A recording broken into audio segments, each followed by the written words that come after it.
안녕하십니까, 문틀란TV입니다. 대규모 펀드 사기 범죄 피의자 김봉현의 검사 술 접대 주장 진위를 가리는 수사의 속도가 급히 질을 올리고 있습니다. 논란이 되고 있는 김봉현의 주장 중 사실상 마지막 남은 주장의 진위 여부가 곧 가려질 것으로 전망되고 있기 때문입니다.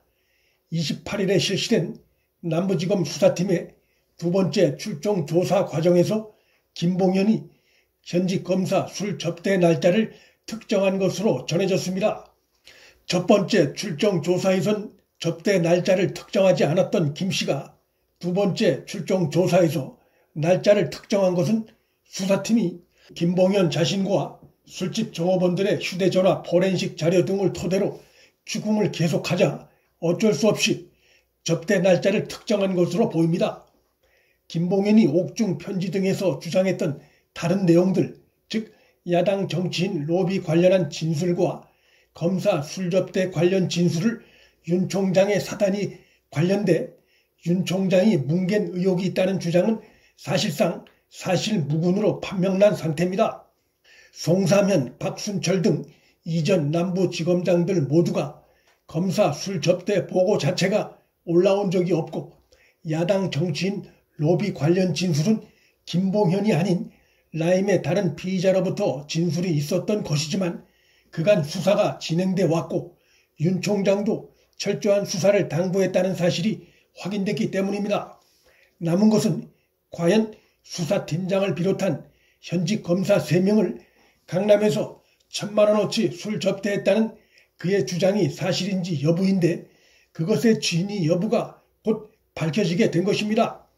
사실 김씨의 이 주장은 김씨가 함께 있었다고 밝힌 나머지 6명 모두가 당시 술자리에 현직 검사를 본 적이 없다는 취지로 말하고 있어 이미 결론은 거의 내려진 상태였으나 김씨가 검찰 수사에 그간 적극 호응하지 않고 또 접대 날짜도 특정하지 않아 수사팀이 마지막 결론을 내는데 애를 먹고 있던 상황이었는데 이 상황을 해결할 결정적인 계기가 마련된 것입니다. 김봉현이 검사들 접대 날짜를 특정한 데다가 당시 김씨와 함께 술자리에 있었던 변호인 A씨가 자신의 휴대폰과 노트북 비밀번호까지 다 해제해 최근 검찰에 자진 제출했습니다. 이렇게 되면 접대 자리에 있었던 것으로 의심받고 있는 검사들의 휴대폰과 차량 GPS 분석물, 검찰청 출입 기록, 내부망 접속 기록 등과 변호인 A씨의 휴대폰과 노트북 그리고 차량 GPS 분석물 등과 비교하면 김봉현이 특정한 접대 날짜에 과연 김봉현 등 피의자들과 현직 검사들 그리고 변호인 A씨가 동석을 했는지 여부를 판가름할 수 있고 이것은 시간이 그리 오래 걸리지 않는 사안입니다. A 변호사는 조사에 협조한다는 의미에서 포렌식에 참여하지도 않고 수사팀의 모든 증거 추출에 동의했습니다. 이것은 그만큼 자신은 숨긴 것이 없다는 의미이고 또 술자리에 현직 검사들이 없었다는 그간의 자신의 일관된 주장을 증명할 수 있다는 자신감의 발로라 해석할 수 있습니다. 그간 자신의 주장이 거짓이었다면 휴대폰 비밀번호를 스스로 해제하면서까지 검찰에 자진 제출할 리가 없습니다. 일각에선 변호인 A씨가 최근 새로 구입한 휴대폰만 제출한 것이란 말이 돌았으나 변호인은 과거에 자신이 사용하던 휴대폰까지 모두 다 제출한 것으로 확인됐습니다.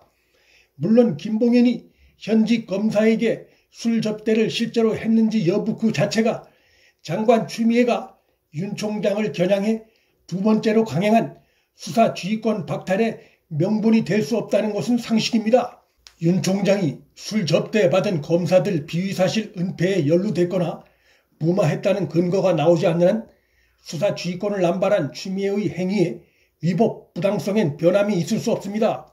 따라서 현재의 상황만으로도 장관 추미애의 검찰총장 수사 지휘권 박탈의 위법 부당성은 이미 드러난 상태라 할 수 있습니다. 천문학적인 펀드 사기를 포함한 여러 건의 사기 범죄 피의자에다 그간 말을 계속 바꿔온 김봉현의 주장과 과거 자신의 휴대폰까지 비밀번호를 자진 해제해 제출하는 등 검찰에 적극 협조하고 있고 지금까지 말에 일관성이 있는 변호인의 말 중 어느 쪽 주장이 더 신뢰도가 높은지는 상식적인 판단에 속합니다.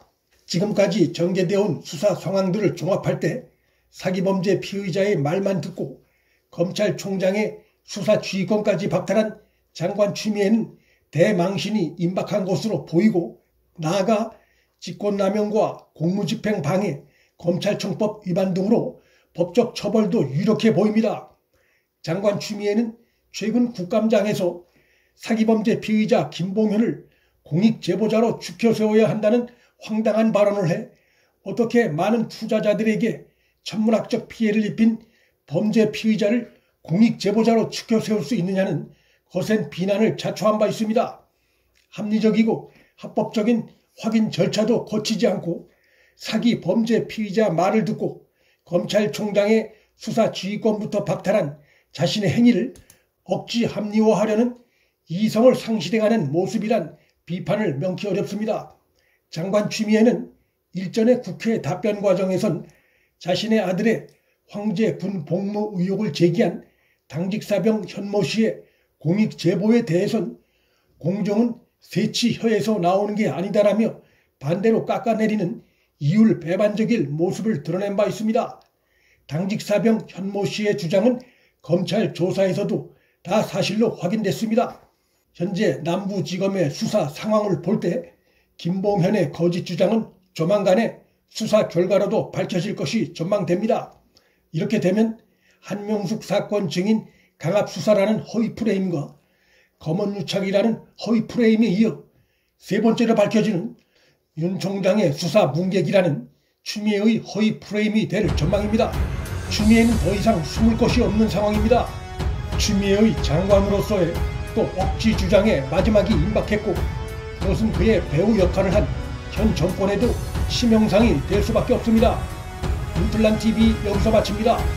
구독과 좋아요, 방송 공유는 방송 제작에 큰 힘이 됩니다. 시청해 주셔서 감사합니다.